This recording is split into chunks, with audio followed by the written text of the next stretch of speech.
정민아, 엄마 당장 심장 수술 받아야 한대. 800만 원이 필요해. 엄마, 800만 원이 누구 집 개 이름이에요.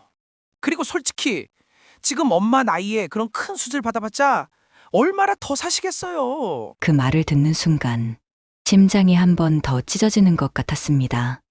엄마 정 급하시면 저번에 보험 들었잖아요. 보험회사에 전화해보세요. 그 말을 마지막으로 툭 끊어진 휴대폰을 쥔 손을 내려다보았어요. 주사 바늘 자국이 시퍼렇더군요. 그 순간 아들을 위해 30년 넘게 허리가 휘도록 고생했던 순간들이 스쳐 지나갔습니다. 그때 깨달았어요. 아, 이놈은 더 이상 내 아들이 아니구나. 평생을 착하게만 살아온 제가 처음으로 복수를 다짐했습니다. 이 배은망덕한 놈에게 반드시 대가를 치르게 하겠다. 여러분, 이런 자식이 정말 있을까 싶으시죠? 안타깝게도 이건 실화입니다. 구독과 좋아요 눌러서 이정순 할머니를 응원해주세요. 그리고 지금 할머니에게 따뜻한 응원을 댓글로 남겨주세요. 분노가 복수로 바뀌는 이야기 시작합니다. 저는 이정순, 올해 68입니다. 사흘 전까지는 멀쩡했어요. 새벽마다 일어나서 할머니들 도와드리는 일 나가고 오후에는 마트에서 계산일 하는 평범한 하루였습니다. 그런데 그날 밤 갑자기 가슴을 송곳으로 찌르는 아픔이 왔어요. 119 부를 힘도 없어서 옆집 아주머니가 병원에 데려다 줬습니다. 응급실에서 이것저것 검사 받고 나니 새벽 3시더군요. 의사 선생님이 차갑게 말씀하시더라고요. 급성 심근경색이라며 이번 주 안에 수술 안 하면 위험하다고 했어요. 돈이 800만 원 든다고 하시더군요. 800만 원이라고요? 저는 기절할 뻔했어요. 통장에 280만 원이 다였거든요. 평생 품팔이에서 모은 돈이 그게 전부였습니다. 믿고 의지할 사람은 아들뿐이었어요. 그래서 떨리는 손으로 전화를 걸었던 겁니다. 첫 통화는 씹혔습니다. 두 번째도 안 받더군요. 아, 맞다. 요즘 제 번호는 잘 안 받더라고요. 귀찮아해서 말이에요. 세 번째에서야 짜증스럽게 받았어요. 어머니, 지금 회의 중이라고요. 완전 귀찮아하는 목소리였습니다. 저는 울면서 말했어요. 정민아, 엄마가 심장병으로 죽을 수도 있어. 도와줘. 애원했죠. 그런데 정민이 반응이 가관이었어요. 아이고 어머니, 또 그러시네. 병원에서 겁주는 거예요. 하며 웃더라고요. 저는 정말 절박했어요. 정민아, 정말이야. 800만 원이 있어야 수술할 수 있어. 소리쳤죠. 그 순간 정민이가 확 돌변했어요. 엄마, 800만 원이 누구 집게 이름이에요? 소리를 확 지르더군요. 요즘 경기가 얼마나 어려운지 모르냐며 화를 냈어요. 저는 정말 기가 막혔습니다. 자기 어머니가 죽어가는데 돈 타령이나 하고 있으니까요. 아들은 거기서 끝이 아니었어요. 더 충격적인 말을 했거든요. 엄마, 솔직히 이제 나이도 있는데 언제까지 사실 건 아니잖아요. 아픈 건 자연스러운 거예요. 저는 귀를 의심했어요. 제 아들이 어머니한테 이런 말을 할 수가 있나 싶었죠. 그리고는 더 기막힌 소리를 했어요. 솔직히 엄마 병원비로 800만 원 쓸 바에는 제 아이들 교육비에 쓰는 게 낫잖아요. 미래가 있는 애들인데. 저는 정말 기절할 뻔했습니다.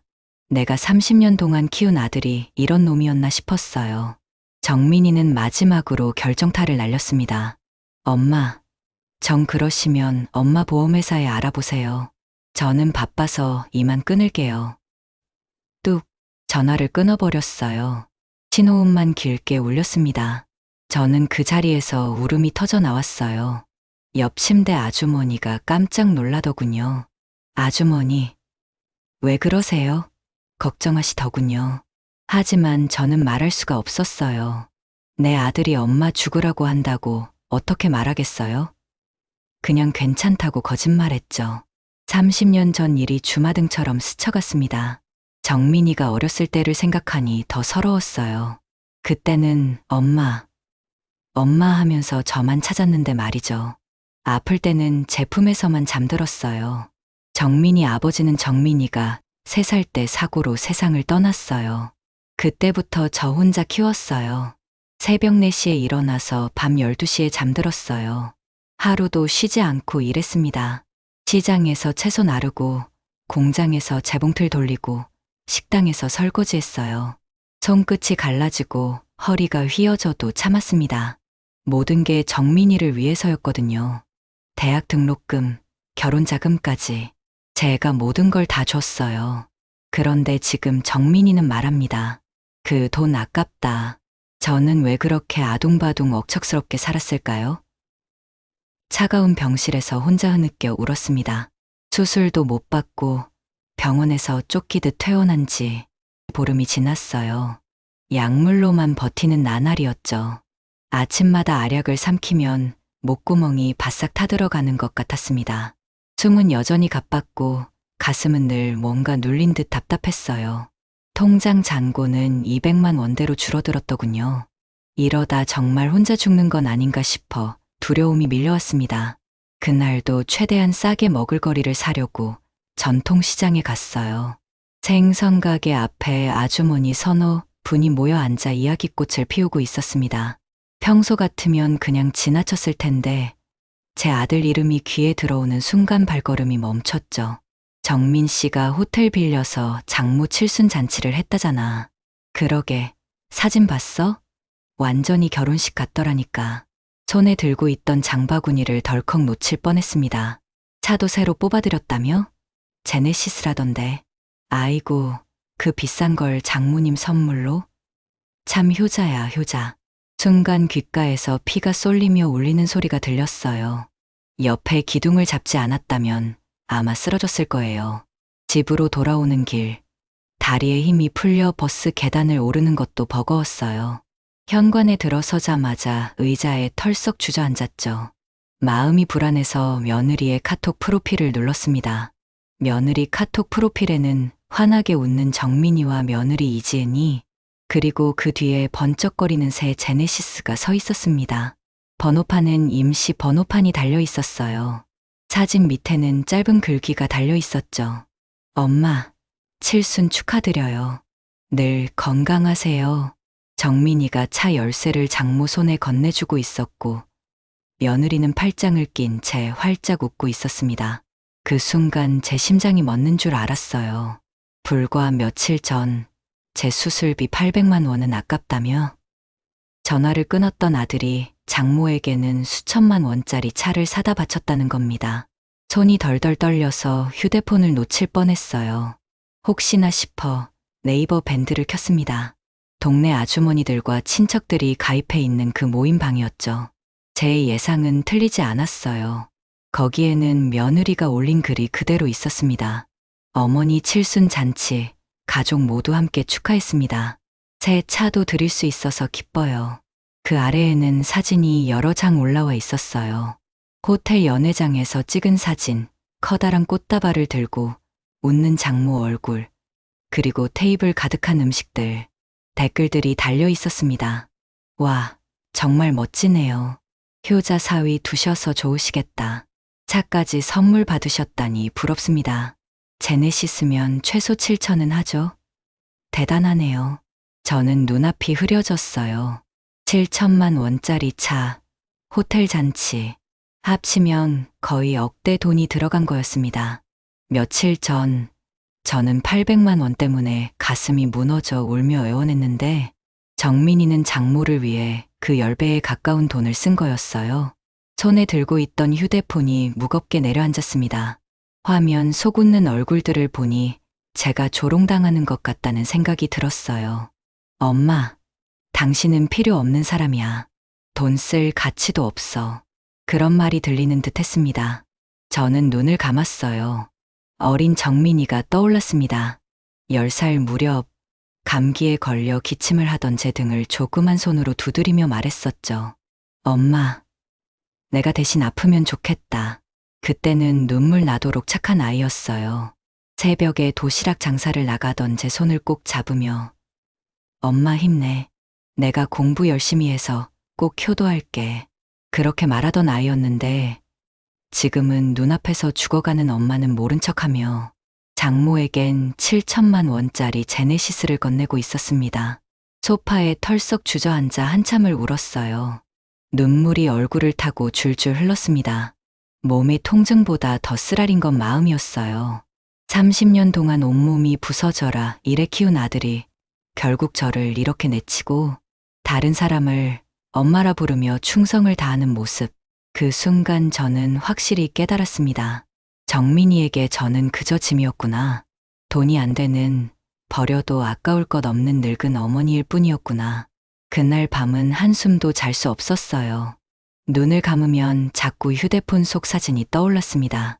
정민이가 장모에게 차 열쇠를 건네던 장면, 며느리가 활짝 웃던 얼굴, 네이버 밴드에 달린 효자 사위라는 댓글들, 마치 제 가슴을 송곳으로 찌르는 듯 했어요. 이불을 덮어도, 불을 꺼도, 눈을 감아도 그 장면이 떠올라 숨을 쉴 수가 없었습니다. 내가 뭘 위해 살았나. 그 순간 또다시 가슴이 조여왔어요. 왼쪽 팔이 저리고 식은땀이 흘렀습니다. 손끝까지 감각이 없어지는 것 같아 순간 무서웠지만 이상하게도 소리칠 힘조차 나지 않았어요. 차라리 이렇게 끝나는 게 나을지도 모른다는 생각이 스쳤습니다. 정민이 말대로 나이도 있는데 무슨 수술이냐는 말이 귓가에 계속 맴돌았거든요. 그렇게 하룻밤을 꼴딱 새고 나니 참을 수 없는 통증이 밀려왔습니다. 그날 오후 결국 다시 병원에 갔어요. 가슴 통증이 도저히 견딜 수 없었기 때문입니다. 응급실 침대에 누워 링거를 맞으며 멍하니 천장을 바라봤어요. 하얀 형광등 불빛이 눈을 시리게 했습니다. 의사가 다가와 말했어요. 이대로 수술 미루시면 정말 위험합니다. 가족분과 상의하세요. 저는 쓴웃음을 지었습니다. 가족이라니요. 내 아들은 나를 이미 버렸는데 퇴원 수속을 밟고 나오는데 병원 복도 끝에서 누군가 제 이름을 불렀어요. 아주머니 맞으시죠? 정순 아주머니? 낯익은 목소리에 고개를 돌렸습니다. 순간 눈물이 핑 돌았어요. 거기에는 혜진이가 서 있었습니다. 20살 무렵 옆집에서 자라던 그 소녀. 늘 가난 때문에 움츠려 있던 아이가 이제는 단정한 정장을 입고 또렷한 눈빛으로 저를 바라보고 있었어요.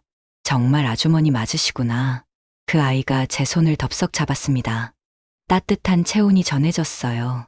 저는 얼떨떨해 말했습니다. 혜진아, 내가 어떡해. 혜진은 제 얼굴을 보고 놀란 표정이 되더니 급히 제 팔을 부축했어요. 얼굴이 왜 이렇게 창백하세요? 어디가 아프세요? 저는 더 이상 거짓말할 수 없었습니다. 힘없이 중얼거렸어요. 심장이 안 좋아. 수술 받아야 하는데 돈이 없어서.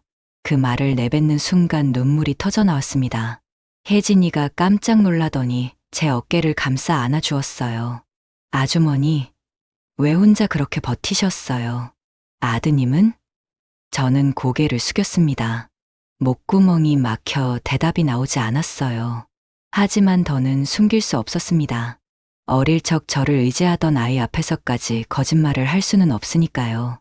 정민이가 돈이 없다고 했어. 내가 늙어서 수술해도 소용없다고. 제 목소리는 떨렸고 눈물이 멈추지 않았습니다. 혜진의 얼굴이 순식간에 굳어졌어요. 말도 안 돼요. 아주머니 같은 분께 그런 말을 하다니. 혜진이의 목소리는 떨리고 있었지만 눈빛은 제 아들에게 화가 나 보였어요. 그 순간 제 머릿속에 오래된 기억 하나가 스쳤어요. 20년 전 옆집에 살던 혜진이네는 늘 힘들게 살았어요. 혜진 아버지가 일찍 세상을 떠나고 홀어머니가 공장에서 일하며 겨우 끼니를 이었죠. 그마저도 몸이 아파 오래 못 버티셨습니다. 중학교에 다니던 혜진이는 자주 굶었어요. 저는 그 애가 배고픈 티를 내지 않으려고 괜히 물만 마시는 걸 여러 번 봤습니다. 그래서 반찬이 조금이라도 남으면 밥그릇째 들려보냈어요. 대학교 입학을 앞두고는 등록금이 없어 학교를 그만두겠다고 울던 날도 있었습니다. 그때 제가 허리 휘도록 모아둔 적금 일부를 깨서 보태줬어요. 혜진아, 공부는 꼭 해야 돼. 넌 머리가 좋으니까 반드시 길이 열릴 거야. 그렇게 말하며 아이의 등을 다독여줬습니다.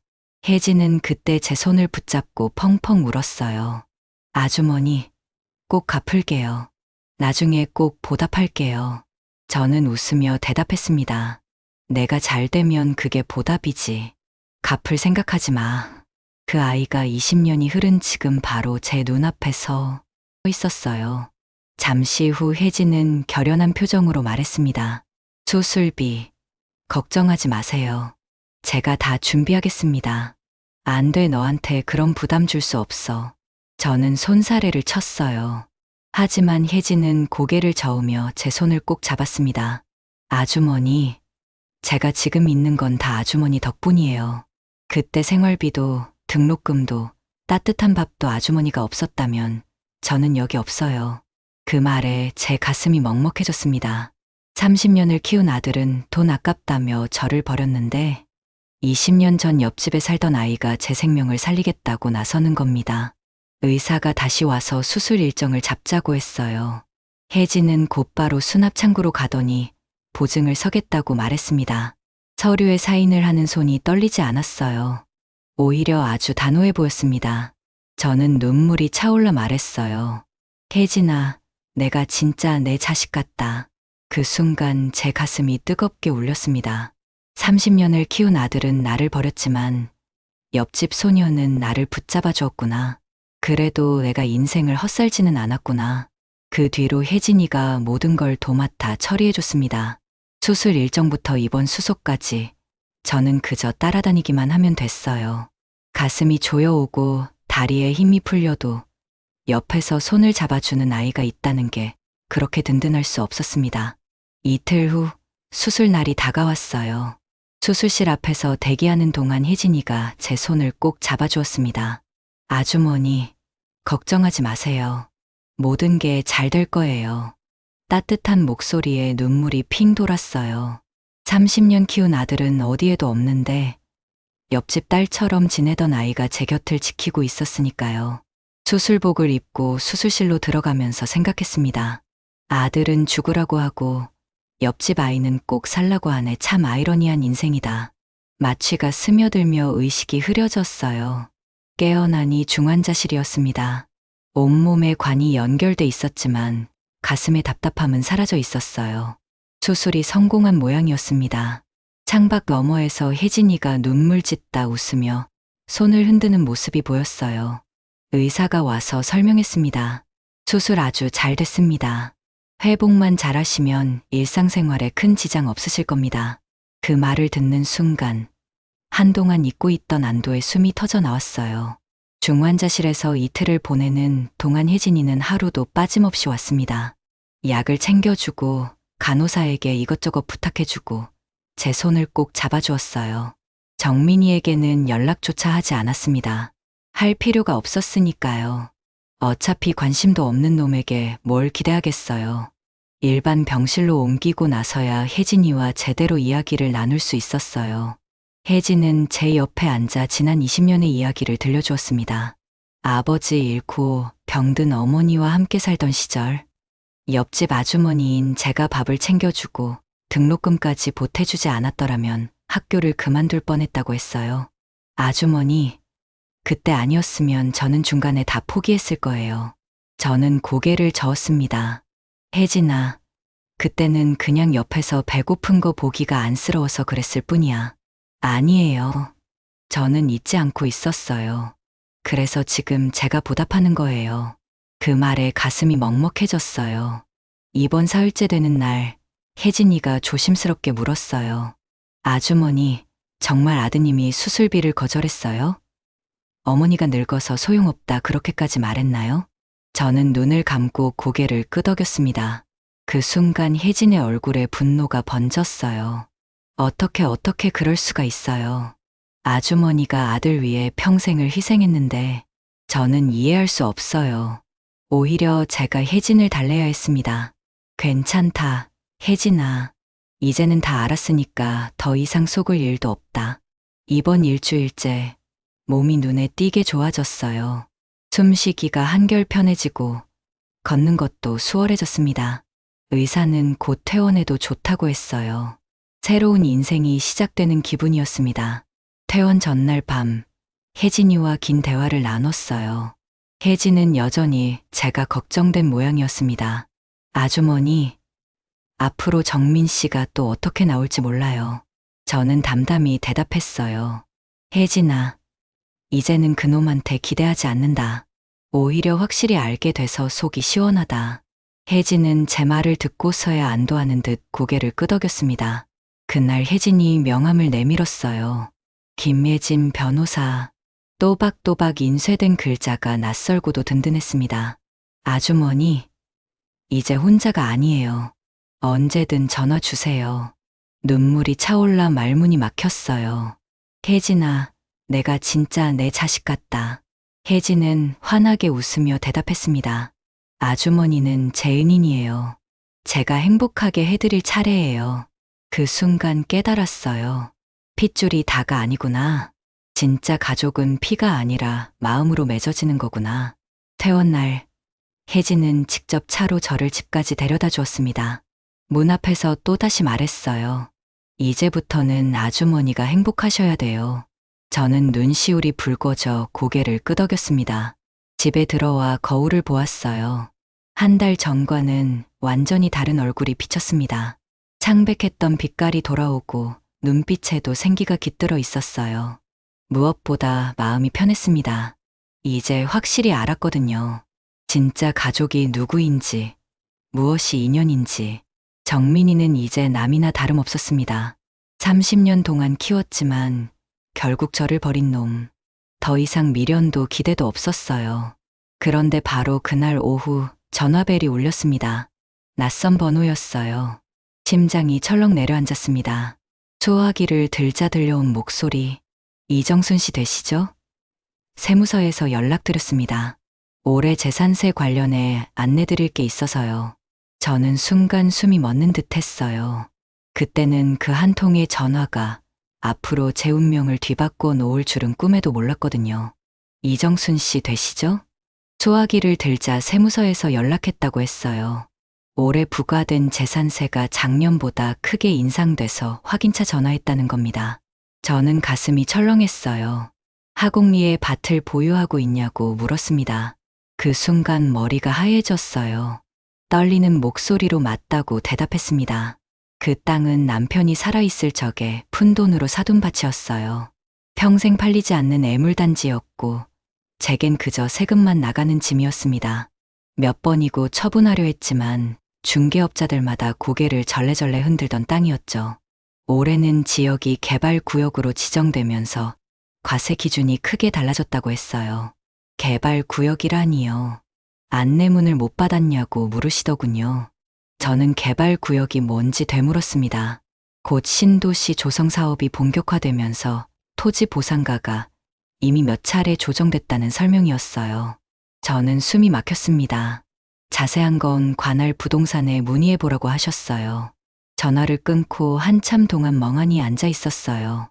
개발구역이라니. 세금 고지서가 괜히 불어난 게 아니었던 겁니다. 저는 떨리는 손으로 우편물을 뒤적였습니다. 그제야 고지서 봉투 안에 끼워져 있던 안내문이 눈에 들어왔어요. 신도시 조성사업, 토지 보상 절차 안내. 눈이 흐려져 글씨가 잘 보이지 않았지만 단어 몇 개만으로도 충분했습니다.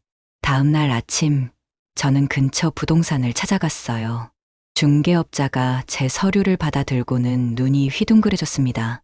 대박 났다면서 처음 들었냐며 놀라워했어요. 제 심장이 쿵 떨어졌어요. 그 땅이 지금 난리라고 했습니다. 시세를 물으니 평당 400은 기본이라고 하더군요. 저는 귀를 의심했습니다. 보상가만 따져도 수십억이고 대충 계산해도 최소 60억은 넘을 거라는 설명이었어요. 제 귀가 순간 멍해졌어요. 다리에 힘이 풀려 그대로 의자에 주저앉았습니다. 그 모습을 본 부동산 사장이 운이 정말 좋다면서 웃으셨어요. 사장님의 웃는 모습을 보니 진짜인가 보다 실감이 나더라고요. 저는 집으로 돌아오는 버스 안에서 창밖을 멍하니 바라봤어요.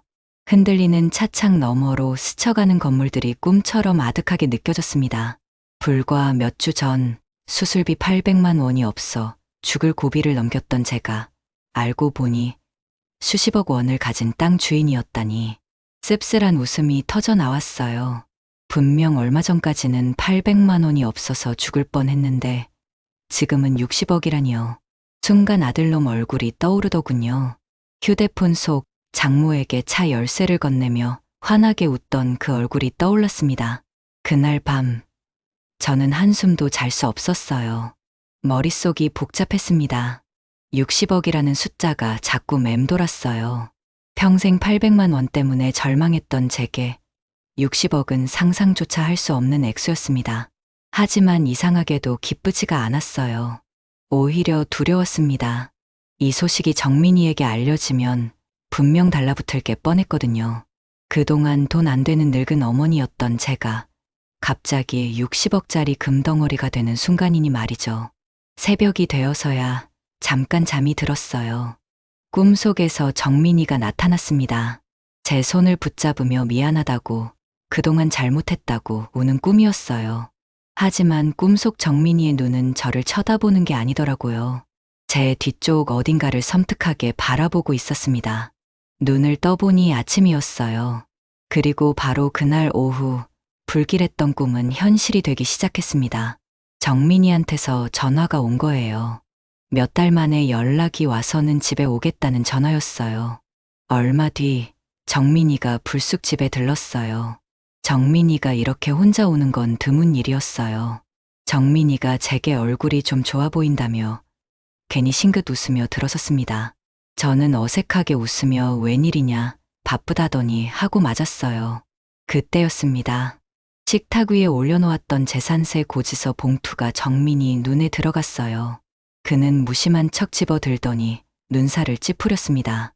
고지서를 뒤적이며 작년과 비교해보는 모습이었어요. 세금이 왜 이렇게 올랐는지 의아해하는 표정이 역력했습니다. 저는 순간 심장이 철렁했지만 모르는 척 고개를 저었습니다. 나도 모르겠다. 그냥 좀 올랐나 보다 했죠. 정민이는 여전히 이상하다는 듯 고지서를 내려다봤지만 대수롭지 않은 척 다시 내려놓았어요. 하지만 그 표정은 분명 달라져 있었습니다. 그날 저녁 아들은 스마트폰을 손에 쥔 채 한참이나 검색을 하고 있었습니다. 결국 그는 신도시 개발 확정이라는 기사를 발견했어요. 기사에는 하곡리 일대 토지 보상가 상승, 최소 수십억 규모라는 문장이 선명히 적혀 있었습니다. 정민이의 눈빛이 그 순간 바뀌었어요. 다음 날부터 그의 태도는 달라졌습니다. 매일같이 전화를 걸어와서 안부를 물었어요. 몸은 괜찮은지, 약은 제때 챙겨 드시는지 세세하게 확인했습니다. 주말이면 지은이와 함께 찾아왔어요. 과일 바구니를 들고 미역국을 끓여와 식탁에 올렸습니다. 지은이는 억지로 살갑게 웃으며 국그릇을 내밀었어요. 이런 때일수록 건강 잘 챙기셔야 한다는 표정으로 말입니다. 저는 그 모습을 지켜보며 속으로 중얼거렸어요. 그래, 드디어 시작이구나. 며칠 뒤 정민이가 본격적으로 운을 뗐습니다. 걱정스러운 척하며 접근했어요. 그 땅 때문에 사기꾼들이 접근할 수도 있고 세금 부담도 만만치 않을 거라는 식으로 돌려서 말했습니다. 자기들과 공동으로 관리하면 훨씬 안전할 거라며 슬쩍 제안했어요. 그 말에 제 속이 싸늘해졌어요. 고지서를 본 순간부터 이미 예감했던 일. 이제는 숨길 것도 없었습니다. 그 후로 두 사람은 더 치밀하게 움직였어요. 장바구니를 들고 같이 시장에 가며 동네 사람들 앞에서 우리 엄마를 연발했습니다.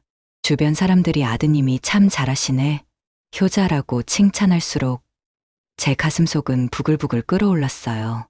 저녁이면 지은이가 다정한 척 접근했습니다. 인감증명서 같은 것도 미리 준비해두는 게 좋겠다며 혹시 갑자기 아프시면 불편할 거라고 걱정하는 척했어요. 자기가 같이 가드리겠다는 제안도 슬쩍 덧붙였습니다.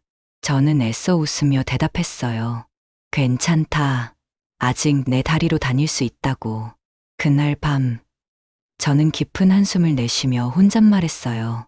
효도라니, 이제 와서?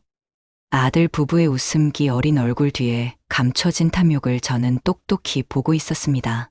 이제 더 이상 속지 않겠다고 저는 조용히 마음을 다잡았어요. 며칠 동안 정민이와 지은이의 방문은 끊이지 않았습니다.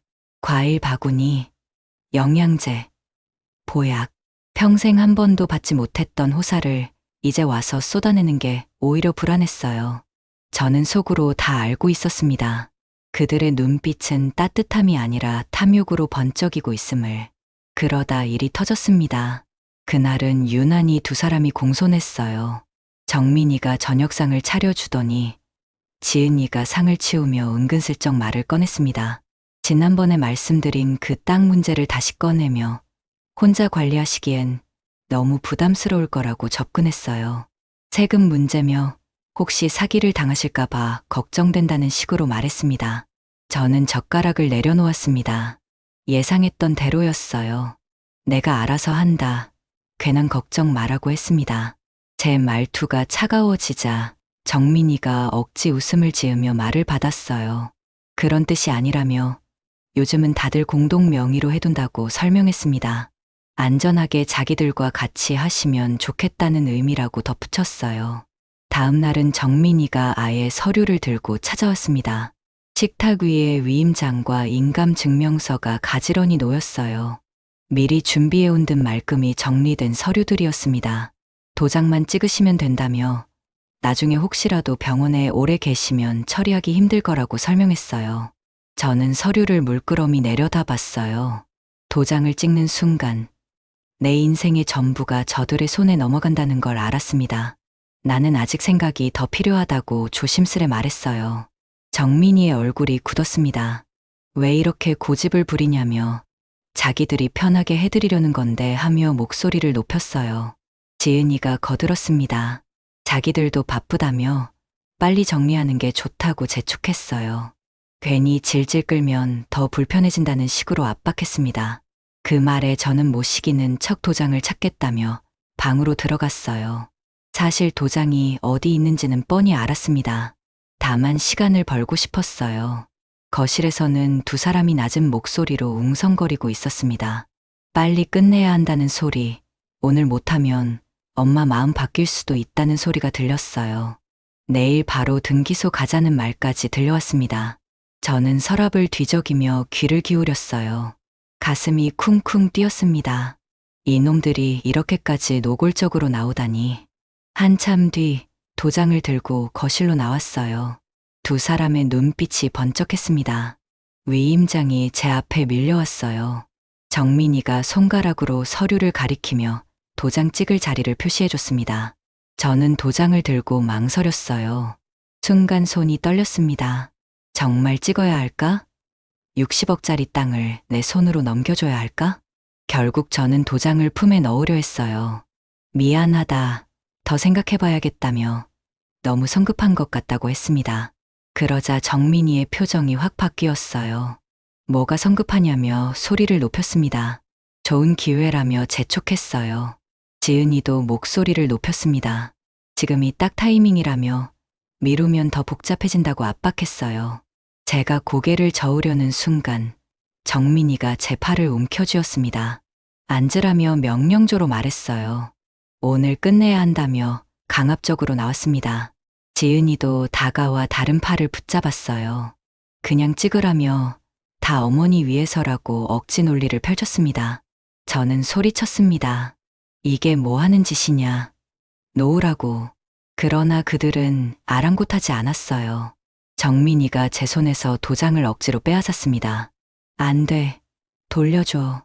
제가 몸부림쳤지만 이미 늦었어요. 정민이는 위임장 위에 제 도장을 찍어버렸습니다. 됐다며 만족스러워했어요. 며느리는 서늘하게 웃으며 안도의 숨을 내쉬더군요. 저는 그 자리에서 무너져 내렸어요. 내 재산을 다 빼앗겼구나 싶었습니다. 그 순간 중심을 잃고 바닥에 쓰러졌어요. 쾅! 식탁 모서리에 옆구리가 부딪히며 극심한 통증이 밀려왔습니다. 현관문이 쾅 하고 열렸어요. 옆집 김 아주머니가 뛰어들어왔습니다. 무슨 소리야? 방금 큰 소리 나서 왔어. 김 아주머니의 눈이 식탁 위 서류와 바닥에 쓰러진 저를 오갔습니다. 도대체 뭐 하는 거야? 어머니를 밀친 거야? 정민이가 다급히 손사래를 쳤습니다. 아니라며 그냥 실수였다고 변명했어요. 그러나 김 아주머니는 단호했습니다. 실수가 뭐냐며 자기가 다 봤다고 했어요. 도장 억지로 빼앗는 거 다 들었다고 증언했습니다. 저는 힘겹게 김아주머니를 올려다봤어요. 도와줘요, 제발. 김아주머니는 곧장 휴대폰을 꺼냈습니다. 110이죠? 여기 노인 폭행이 일어나고 있어요. 빨리 와주세요. 10분쯤 지났을까요? 사이렌 소리가 들렸어요. 경찰차와 구급차가 동시에 도착했습니다. 경찰관 2명이 들어와 식탁 위 서류를 확인했어요. 부동산 위임장이고 인감증명서까지 있다며 강제로 날인한 건지 물어봤습니다. 정민이가 떨리는 목소리로 변명했어요. 어머니가 동의하셔서 한 일이라고 거짓말했습니다. 그러나 김아주머니가 강하게 반박했습니다. 거짓말하지 말라며 자기가 다 들었다고 했어요. 억지로 도장 뺏어서 찍는 소리 다 들었다고 증언했습니다. 경찰관이 고개를 끄덕이며 설명했어요. 폭행과 강요 혐의로 현장 조사하겠다며 두 분은 자기들과 함께 가야 한다고 했습니다. 그러나 다른 경찰관이 제게 이미 찍힌 위임장은 민사 문제라 자기들이 효력을 막을 수는 없다고 했습니다. 추후 법적 절차로 다퉈야 한다고 설명했어요. 그 말에 저는 눈앞이 캄캄해졌습니다. 팔은 욱신거리고 숨쉬기도 힘들었지만 그보다 더 큰 고통은 마음이었습니다. 그래, 결국 저놈들 손에 넘어가는 건가 싶었어요. 다 끝났다고 생각했습니다. 들것에 실려 나가면서도 눈물이 계속 뺨을 타고 흘렀어요. 병원 침대에 누워있으니 어깨와 팔이 더 욱신거렸어요. 아직 몸을 제대로 움직이기조차 힘들었지만 마음은 더 무겁게 짓눌려 있었습니다. 이제 끝인가 싶었어요. 억지로 도장을 찍히고 아들 부부가 모든 걸 가져갈 거라 생각하니 숨이 막혔습니다. 경찰이 서류를 가져가 증거로 보관했지만 그게 무슨 소용일까 싶었어요. 민사 문제라며 몇 달, 몇 년을 끌 수도 있다는 말이 머릿속을 맴돌았습니다. 그때 병실 문이 조심스럽게 열렸어요.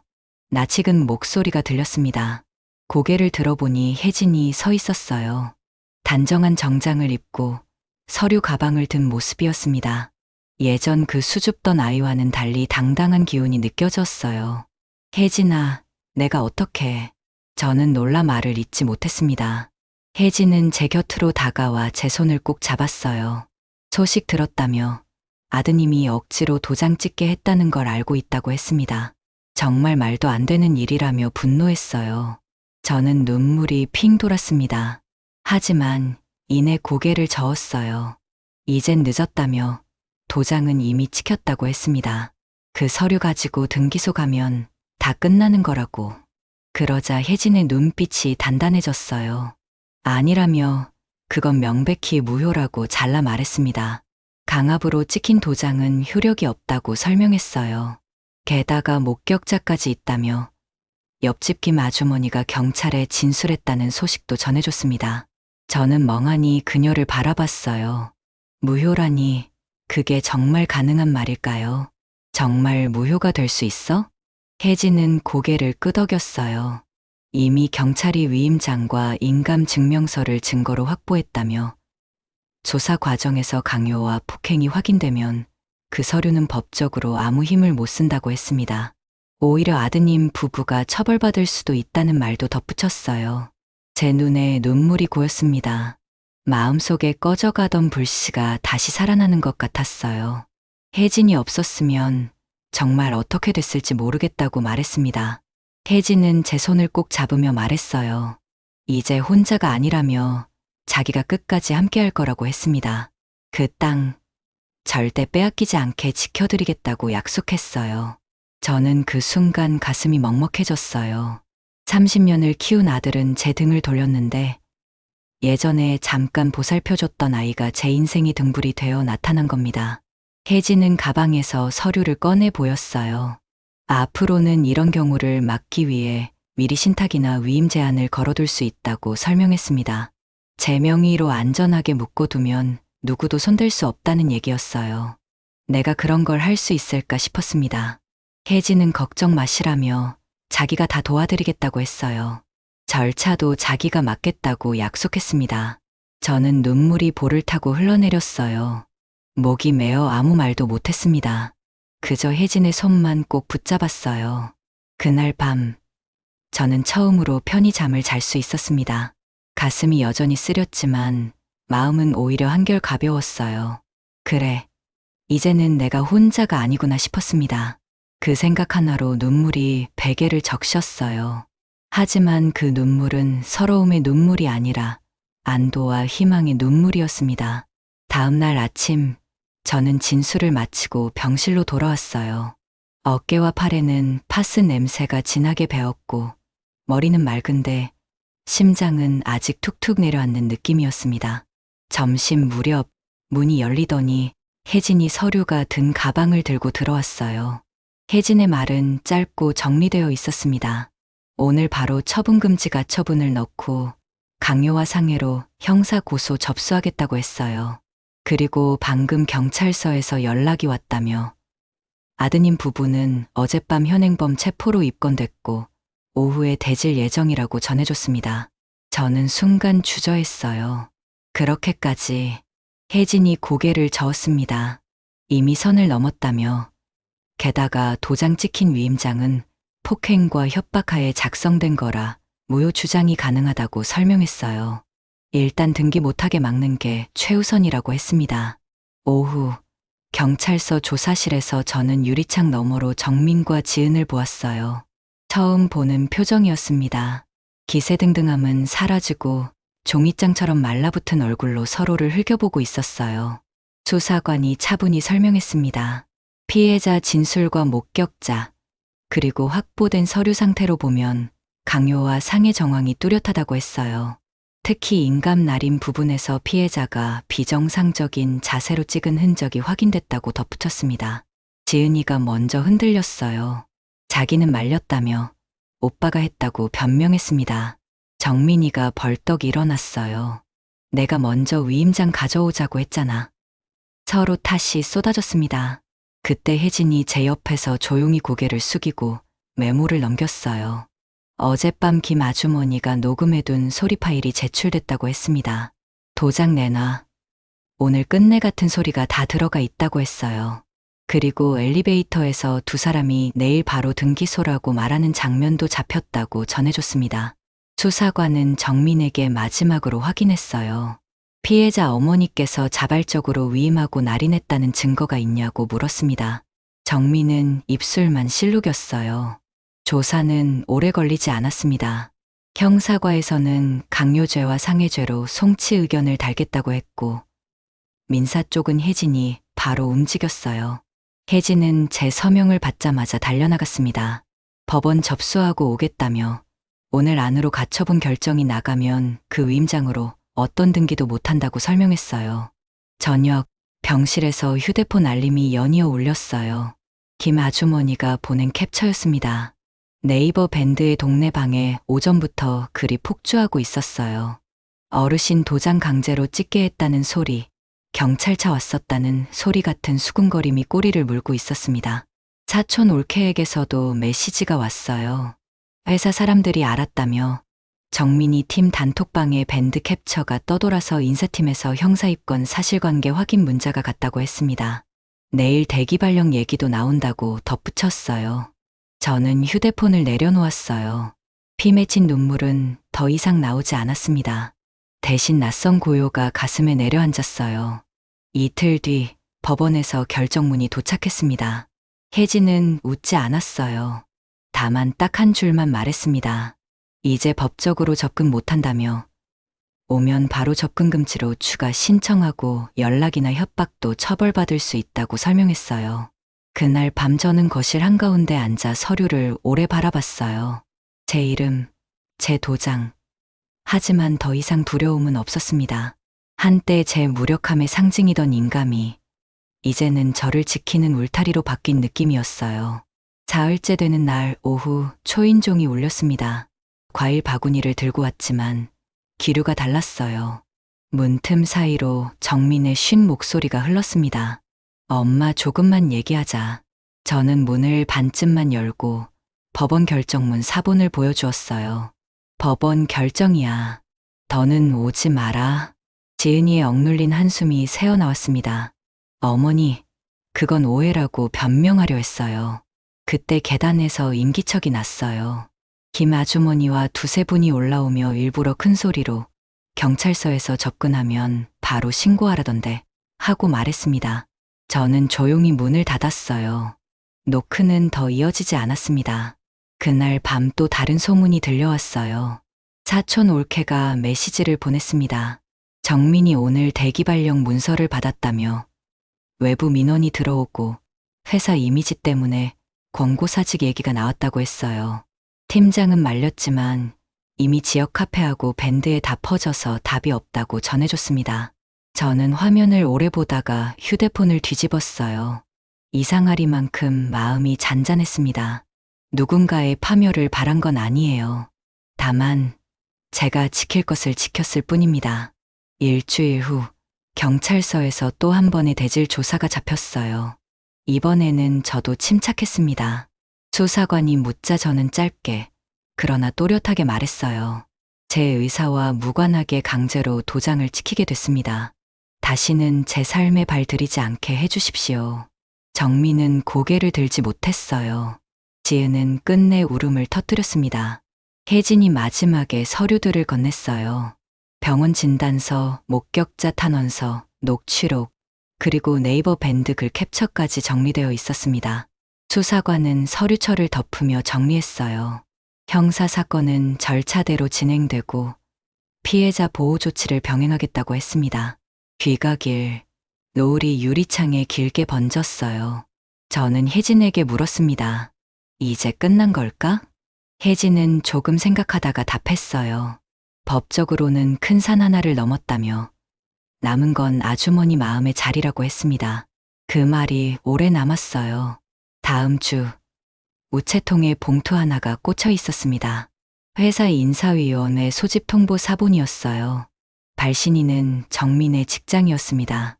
누가 제게 전달했는지는 모르겠어요. 봉투에는 짧게 적혀 있었습니다. 현 시간부로 해고. 저는 봉투를 접어 서랍 깊숙이 넣었어요. 제 일이 아닙니다. 각자 자기의 결과를 감당할 뿐이에요. 며칠 동안 집은 조용했어요. 이따금 전화벨이 울렸지만 모르는 번호는 받지 않았습니다. 대신 김 아주머니가 가져온 귤을 까서 이웃들과 나눠 먹었어요. 저희가 한참 웃을 때 현관문 사이로 작은 그림자가 비쳤다 사라졌습니다. 누군지 짐작이 갔지만 문은 열리지 않았어요. 그 즈음 혜진이 마지막 정리를 들고 왔어요. 법원 결정 확정 통지, 손해배상 청구 소장 초안, 그리고 접근 금지 경고장 사본이었습니다. 저는 서명을 하다가 펜을 멈추었어요. 혜진아, 손해배상은 꼭 해야 할까? 혜진은 미소를 지었습니다. 금액의 문제가 아니에요. 선을 그어두는 의식이에요. 아주머니 삶의 경계선을 분명히 해두자는 뜻이에요. 저는 고개를 끄덕였어요. 종이에 제 이름을 또박또박 적었습니다. 글자들이 예전보다 똑바로 서는 느낌이었어요. 그날 밤, 저는 오랜만에 창문을 열었어요. 찬 공기가 방 안을 천천히 씻어냈습니다. 식탁 위에는 여전히 제 도장이 놓여 있었어요. 며칠 전만 해도 두려움의 상징이던 그 조각이 이제는 제가 저에게 건네는 작은 확약처럼 보였습니다. 다시는 누구에게도 억지로 제 삶을 지키게 하지 않겠다고. 얼마 뒤 마지막 소식이 들려왔어요. 사촌 올케의 짧은 메시지였습니다. 결국 정민이 권고사직으로 나간다며 팀에서는 다 알고 있고 본인도 인정하고 정리 중이라고 했어요. 저는 답장을 쓰지 않았어요. 대신 부엌에 물을 올렸습니다. 은은한 김이 오르는 것을 바라보다가 서랍에서 작은 카드를 꺼냈어요. 혜진이 놓고 간 것이었습니다. 힘들면 전화하세요. 저는 여기 있어요. 저는 카드를 조심스럽게 냉장고에 붙였어요. 다음 날 병원 복도에서 의사가 말했습니다. 심장은 잘 회복 중이고 스트레스 관리가 제일 중요하다고 했어요. 저는 웃었습니다. 네, 이제 방법을 조금 알 것 같아요. 집으로 돌아오는 길, 동네 아이가 뛰어와 물었어요. 할머니, 왜 이렇게 기분 좋아 보여요? 저는 모자를 눌렀으며 대답했습니다. 오늘은 마음이 가벼워서. 문을 닫고 난 후 한참을 조용히 앉아 있었어요. 떠들썩했던 몇 달이 스쳐갔습니다. 통장 잔고가 바닥나던 날도, 병실의 차가운 불빛도, 제네시스 앞에 웃는 얼굴도, 그리고 저를 지켜준 법의 보호도, 저를 붙든 이웃의 손도, 끝까지 옆에 서준 아이의 눈빛까지. 저는 천천히 차를 따랐어요. 첫 모금을 삼키는데 입안에 따뜻함이 퍼졌습니다. 이제야 비로소 제 인생을 제가 결정한다는 감각이 들었어요. 그리고 아주 작게 중얼거렸습니다. 괜찮아. 나는 끝내 나를 지켰다. 가족을 닮은 얼굴이 모두 가족은 아니었어요. 피보다 먼저 경계와 존엄을 배운 시간이었습니다. 이제 남은 생은 조용히, 그러나 제 이름으로 살아가기로 했어요. 여러분이라면 이정순 할머니 상황에서 어떻게 하셨을까요? 댓글로 여러분의 의견을 알려주세요. 여러분의 따뜻한 관심을 구독과 좋아요로 표현해주세요.